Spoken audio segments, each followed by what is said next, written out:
Hola, ¿qué tal? Hoy quisiera platicarles acerca de un tema muy interesante que es la interacción que existe entre los insectos y las bacterias que viven dentro de sus cuerpos. Al igual que con el hombre, que tiene una interacción muy fuerte con microbios en sus intestinos, los insectos han sido todavía más especializados durante toda esta evolución aquí en la Tierra y han incluso generado tejidos especiales para albergar a sus bacterias. Estos tejidos se llaman bacteriomas.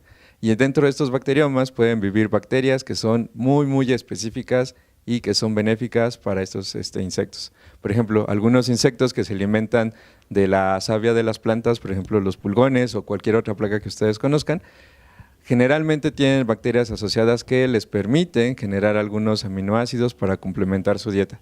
Y es de esta forma que los insectos también han sido de los grupos de la vida en la Tierra más exitosos. Entonces, ellos han sido muy específicos en tener estas interacciones con estas bacterias y generar estos tejidos que les platico que se llaman justo los bacteriomas. Entonces, dentro de estos bacteriomas pueden vivir bacterias que se les conoce ya como simbiontes primarios o secundarios y depende de qué tanto grado de, digamos, degradación de los genomas tengan estas bacterias. Y es que justo como ya son muy específicas estas bacterias para ciertos grupos de insectos, estas bacterias empiezan a perder ciertas funciones que el insecto es capaz de complementar.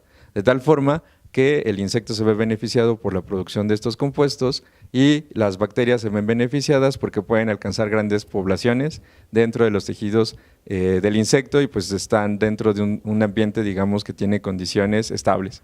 Entonces, es de esta forma que los insectos son uno de los grupos más exitosos en la Tierra.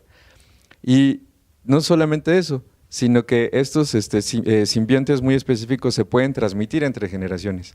Algunos de estos insectos tienen mecanismos que les permiten transmitir las mismas bacterias dentro de los mismos oviductos de los insectos o a través de la cascarita de los huevos de los insectos puede ir colonizada con bacterias.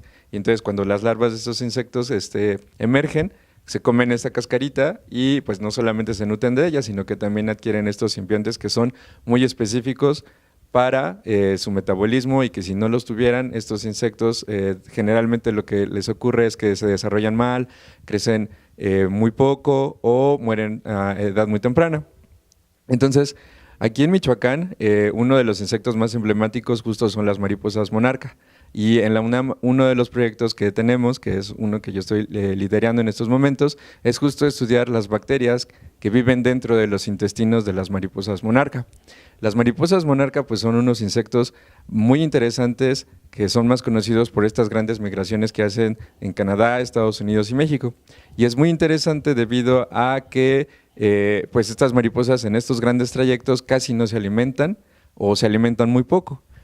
Básicamente es polen y cuando llegan a los bosques de Oyamel aquí en Michoacán, estas mariposas prácticamente entran en un estado de latencia que dura pues básicamente todo el tiempo que están aquí, hasta los meses de febrero o marzo. Estas mariposas empiezan a activar su metabolismo, que es cuando generalmente la gente va a visitarlas y las ve volando, y entonces durante todo este tiempo, desde que migran desde Canadá a Estados Unidos a estos bosques muy específicos de Michoacán y se quedan sin comer, pues las bacterias que tienen en sus intestinos deben ser muy específicas para ayudarles pues a administrar bien sus nutrientes, ¿no?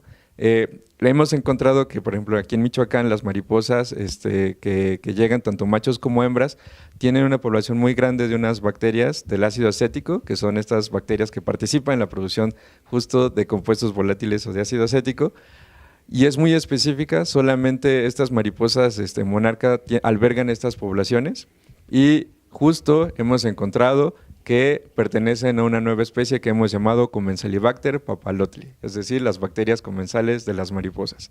Y entonces queda mucha investigación por realizar acerca de estos simbiontes muy específicos de los insectos, que nos permitirían incluso comprender cómo se dan estas grandes migraciones de las mariposas monarca. Bueno, nos vemos en la siguiente cápsula. Yo soy Luis Eduardo Celín, yo soy un profesor de la Escuela Nacional de Estudios Superiores aquí de la UNAM. Hasta luego.